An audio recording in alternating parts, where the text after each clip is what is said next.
Ooh, this is freaking heavy.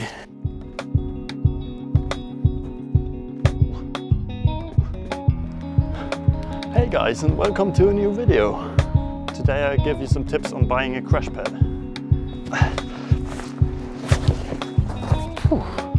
If this shot is not good, I will not do it again.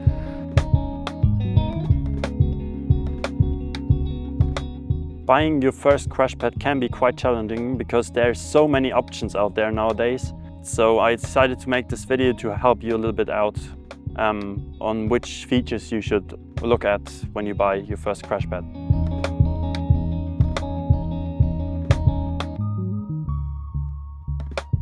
So probably the most important thing to consider is the size, the weight and the thickness of the crash pad.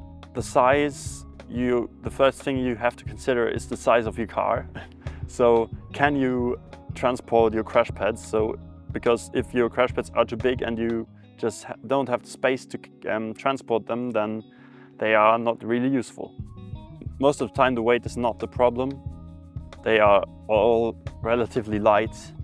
But when you want to go like bouldering on a mountain or something like that, you probably want to consider a lighter crash pad over a like bigger one and heavier one. The thickness of the pad is also a thing to consider, because when you want to do a high ball like this one here, then you probably need something like the snap here. But when you want to do like a low ball or like have a small cave or a very low sit start, then maybe something like that is very good. Or something like this right here, it's also relatively thin.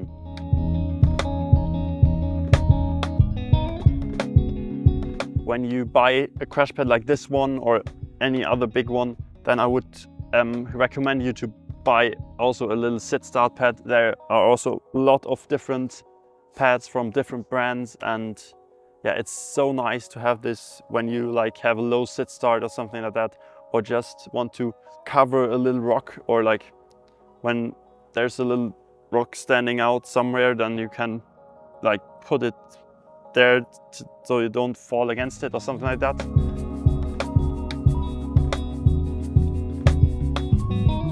You probably don't think about it when you buy the crash pad, but yeah, for me it's a, like, let's say, an important topic.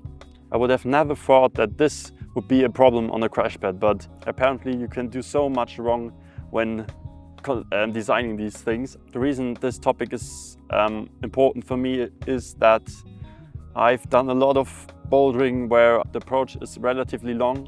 So for example, the cave up there, it's like an hour walk to the boulder. Or also in Norway, I did the first ascent on a boulder where it was a very long approach, and then you don't want to have like the shoulder straps cutting into your shoulders or something like that. To be honest, on these pads around me, there's only one pad where I'm completely satisfied with the carrying system, and that's the paddle behind me. It's really nice. I think it's very well thought through, and I wouldn't make a lot of changes on this one, let's say. So I will not talk about this one now. But this snap here has this Velcro system, and it's just not good. I had it a few times when I was walking, and I had a second crash pad, two crash pads tied together, and just the Velcro just went off and the whole crash pad was on the floor, and I didn't injure myself, but it's, I think, not that nice. And especially when you go up a mountain, it can be quite dangerous when the crash pad suddenly just falls from your back and the shoulder straps like pull you with the crash pad.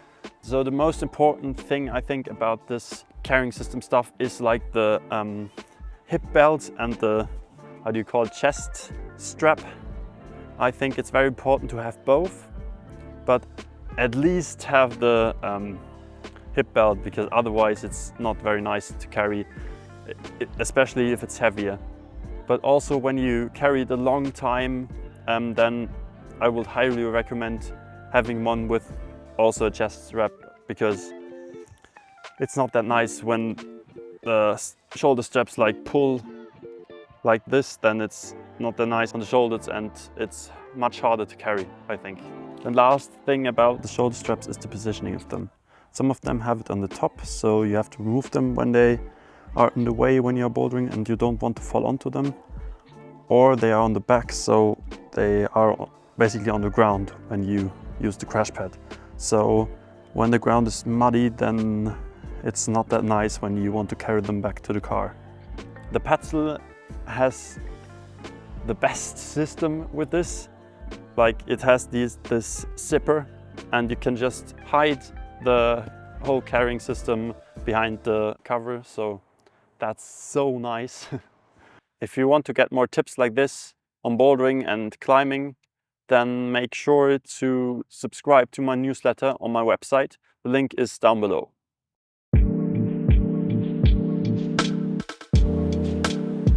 My next tip is not about the crash pad itself, but rather how much climbing gear you want to take with you. Because you have a lot of stuff, then it's really nice to have a lot of space in the crash pad so you just can put everything in there. So you don't have to take an extra bag with you, or you can put the bag just inside the crash pad. This highly depends on the design and also, of course, the size, but also the folding mechanism of the crash pad. So for example, with the Okun incubator, it's very difficult to take a lot of stuff with you in the crash pad because it's such a tight folding that there's not a lot of space. On the other hand, the snap is very nice. You can put a lot of stuff in there. The Edelrid is also very nice. What I like about the Edelrid as well is that you have like the zip on the bottom, so you can't lose the stuff when it's in the bottom of the pad.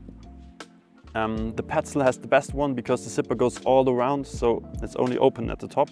If you wonder why I need so much space in a crash pad to put stuff in there, then make sure to check out my video from last week where I explained or showed what I take with me when I'm going bouldering. So yeah, if you're interested in this, then make sure to check out the video.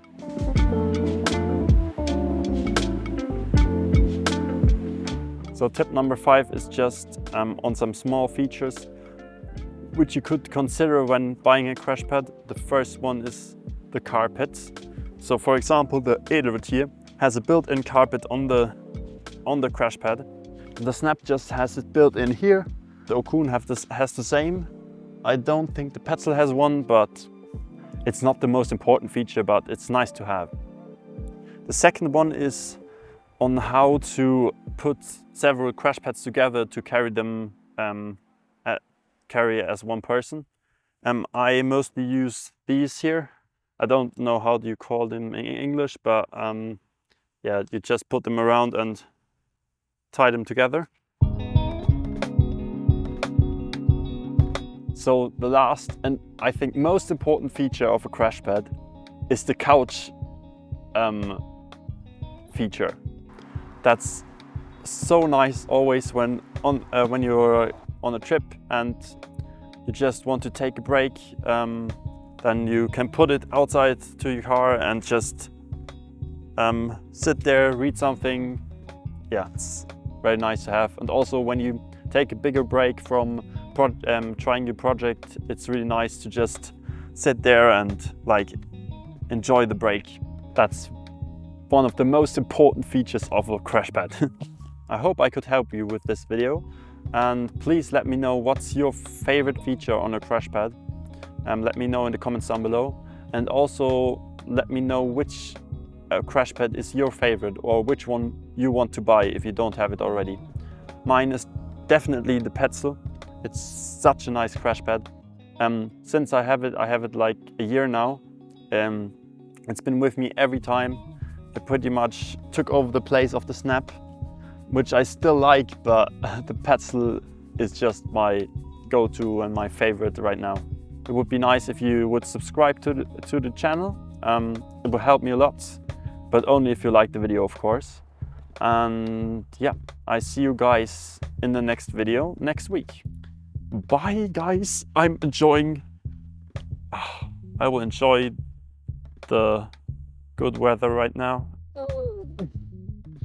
Okay, bye guys. Hope you liked this video.